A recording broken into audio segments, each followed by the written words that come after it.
Assalamualaikum warahmatullahi wabarakatuh. Selamat datang kembali di channelnya Mas Eka nih. Masih bareng sama Mas Eka pastinya. Apa kabar para warga sekolah? Semoga dalam keadaan sehat-sehat selalu dimanapun para warga berada nih ya. Di video kali ini Mas Eka akan membahas atau berbagi informasi seputaran tentang PPDB Jakarta tahun 2023. Seperti janjinya Mas Eka akan memberikan informasi seputaran beberapa jalur ya yang ada di PPDB ini. Aturannya sampai dengan saat ini masih belum keluar juknisnya. Nanti kalau memang sudah keluar juknisnya pasti Mas Eka akan update. Tapi ini Mas Eka mengambil dari peraturan sebelumnya tahun 2022 ya. Yang insya Allah kalau memang nanti dari kementerian itu memang tidak ada perubahan ya pasti bawahnya juga nggak mungkin ada perubahan gitu ya.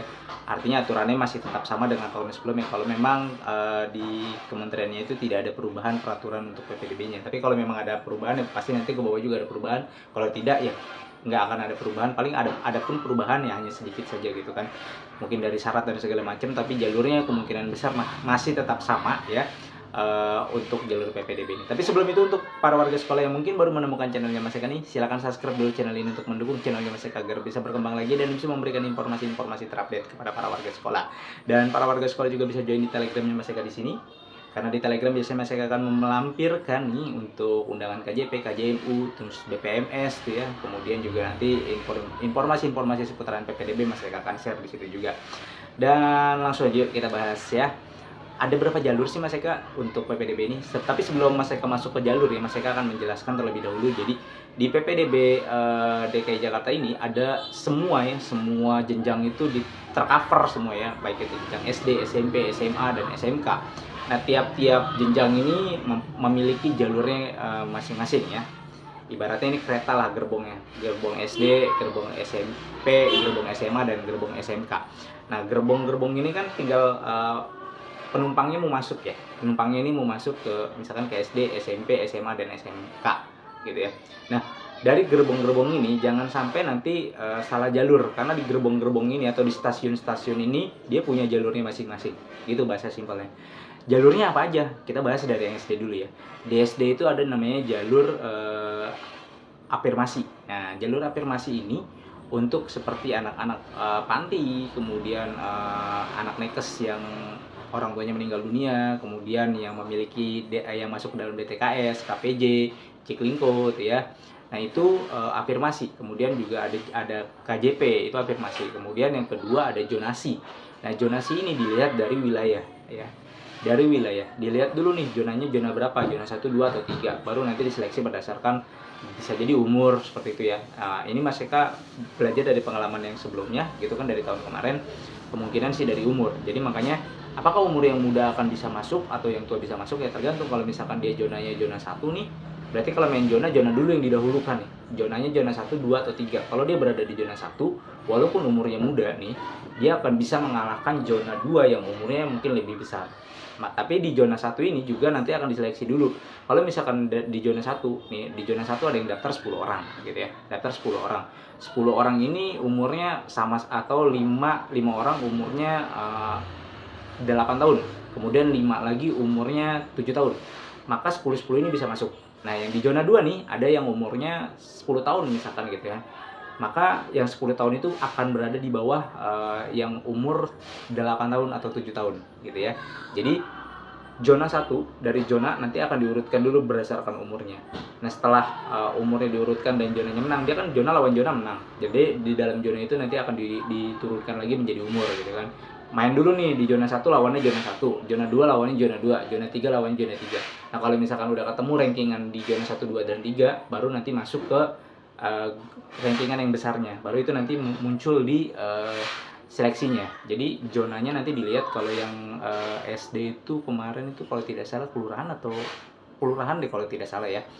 Per zonanya itu masih kelurahan, jadi aman lah. Kalau kelurahan masih terlalu besar, masih agak besar ya.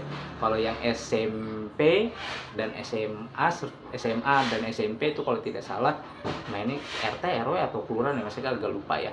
Nanti deh di juknisnya akan lebih dijelaskan lagi. Ini Mas Eka akan menggambarkan secara globalnya aja dulu. Nanti lebih detailnya ketika nanti juknisnya itu muncul ya. Jadi ada sistem zonasi itu ya. Kemudian tadi afirmasi udah ya, prioritas ya. Dan yang kedua, yang ketiga itu kalau tidak salah ada PTO ya, pindah tugas orang tua. Dan yang keempat itu nanti tahap kedua. Jadi ada beberapa tahapan kurang lebih seperti itu. Kemudian yang di SMP juga demikian. Di SMP ada namanya prestasi. Nah, prestasi ini dibagi menjadi dua ya, akademik dan non akademik. Nah, ini banyak yang keliru nih di sini ya.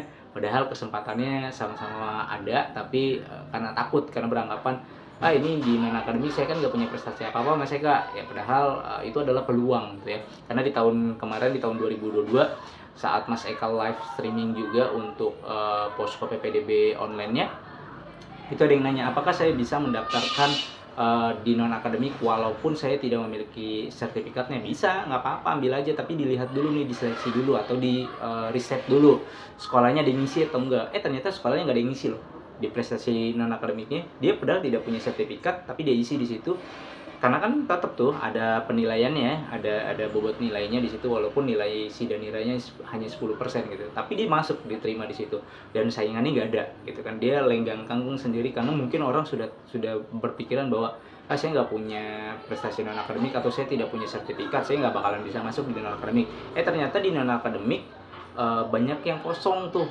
Nah, bisa masuk, alhamdulillah keterima ya. Jadi prestasi itu ada dua ya, akademik dan non akademik. Kemudian setelah itu baru nanti ada di namanya afirmasi dulu atau zonasi dulu, masih kalau lupa ya. Ada afirmasi. Nah, di afirmasi ini yang seperti KJP dan PIP, kemudian KJP-nya aja. Nah, kayak seperti itu. Terus nanti ada di yang ketiga itu namanya jalur tadi udah ya, afirmasi, udah zonasi baru nanti. Jalur zonasi ini baru dilihat dari RT RW. Nah, untuk SMP SMA itu ada jalur zonasinya. SD SMP SMA itu pakai zonasi, sementara SMK itu tidak menggunakan zonasi. Nah, pertanyaannya juga muncul, apakah kalau misalkan saya tidak diterima di SMA nih Mas Eka, saya sudah daftar 3 kali kan, 3 kali pilihan ya, saya tidak terima nih, langsung real, bener-bener real time tidak muncul, apakah saya bisa loncat ke SMK? Bisa ya.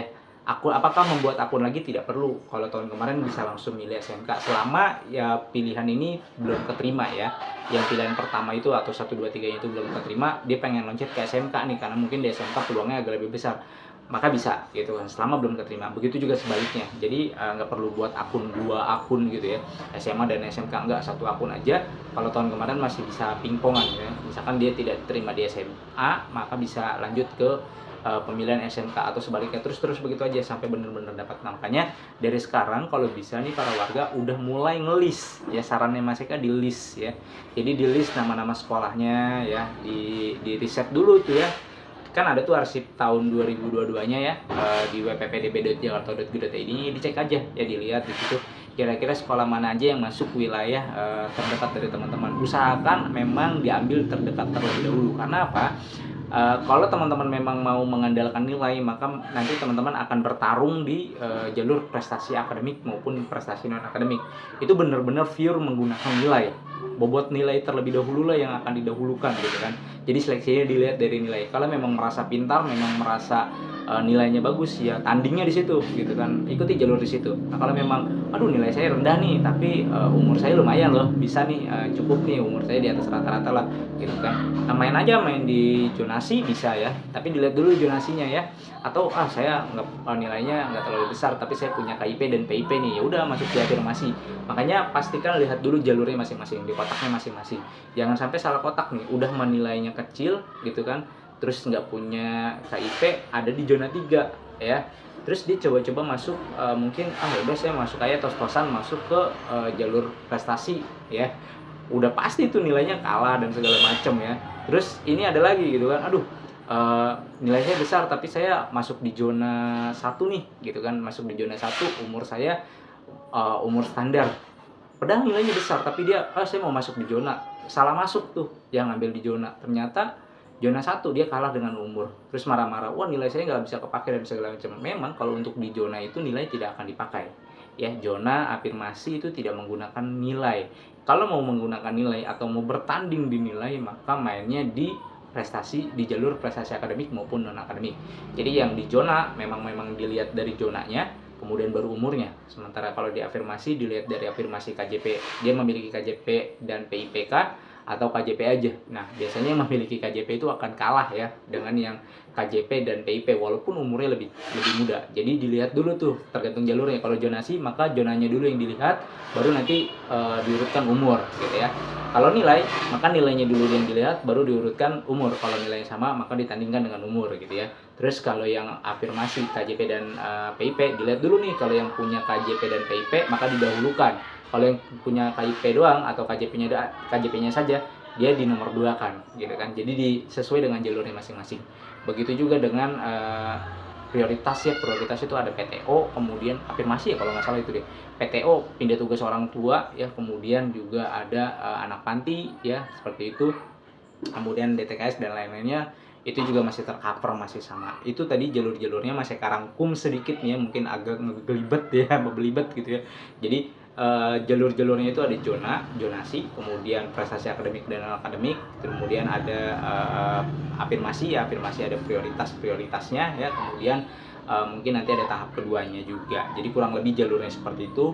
Secara detailnya atau nanti jalur zonasi itu bagaimana mekanismenya, apa aja yang diseleksi, kemudian di jalur prestasi juga sama, prestasi itu apa aja yang diseleksi, kemudian syaratnya apa aja, di jalur-jalur lainnya juga demikian, apa aja nanti masih akan lebih jelaskan kalau misalkan juknisnya sudah keluar. Karena saat ini juknisnya belum keluar, masih mengacu dengan aturan yang di tahun 2022 yang secara umum global gitu kan, jalurnya seperti itu. Secara teknis detail-detailnya itu belum berani banyak bicara karena belum ada juknisnya. Ya, juknisnya sedang digodok ya, mudah-mudahan yang terbaik untuk para warga sekolah agar para warga DKI Jakarta bisa bersekolah di DKI Jakarta, karena pendidikan adalah tanggung jawab kita semua gitu ya. Mungkin itu aja informasi yang bisa saya sampaikan. Mudah-mudahan informasi ini bisa bermanfaat dan bisa menambah lagi wawasan para warga sekolah seputaran tentang PPDB DKI Jakarta untuk tahun 2023. Dan seperti biasa, jika ada pertanyaan silakan langsung tanyakan saja di kolom komentar. Jangan lupa untuk di like, di share, dan di subscribe channel Maseka untuk mendukung channel ini agar bisa berkembang lagi dan bisa memberikan